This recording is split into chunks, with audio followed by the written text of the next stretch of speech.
सरकारमध्ये असलेल्या आपल्या संबंधामुळे आपलं कुणीच काही वाकडं करणार नाही हा आविर्भाव त्या साऱ्यांच्या आशा आकांक्षेशी खेळ खेळण्याचा अधिकार या पेपर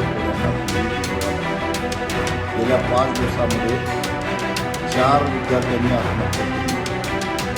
अनेकांच्या मनामध्ये आत्महत्येचे विचार घोळत आहेत.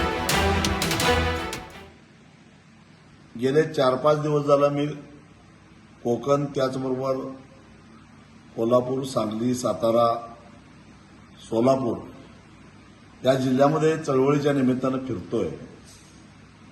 नीटची परीक्षा रद्द झाल्यापासून विद्यार्थ्यांच्यामध्ये आलेलं नैराश्य, त्याचबरोबर पालकांची अस्वस्थता जवळून बघतोय, विशेषतः ग्रामीण भागातल्या पालकांची.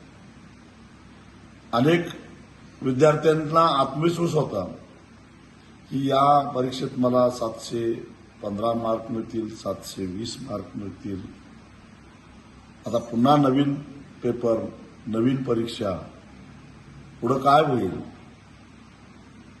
ही चिंता त्यांना लागून गेली.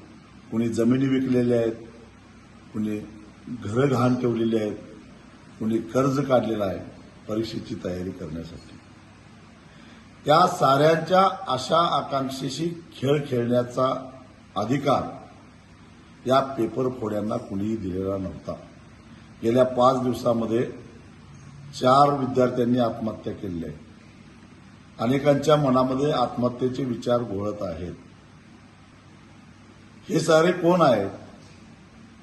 सत्तेमध्ये असणारे आपले हितसंबंध, सरकारमध्ये असलेल्या आपल्या संबंधामुळे आपलं कुणीच काही वाकडं करणार नाही हा आविर्भाव, हा अहंकार आणि त्यातून पैसा कमावण्याची आलेली संधी सोडायची नाही, या पद्धतीनं या सगळ्या लोकांचा आविर्भाव असल्यामुळं या लाखो विद्यार्थ्यांच्या आणि त्याचबरोबर त्यांच्या पालकांच्या आयुष्याशी खेळ खेळण्याचा प्रयत्न या साऱ्या हरामखोर लोकांनी केलेला आहे.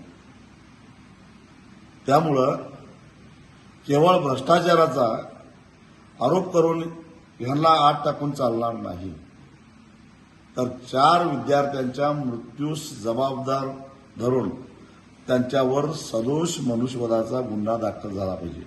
जे जे म्हणून यात सापडतील त्या सगळ्यांना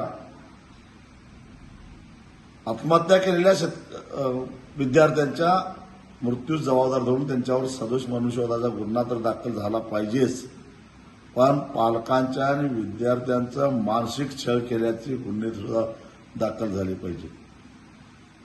त्याशिवाय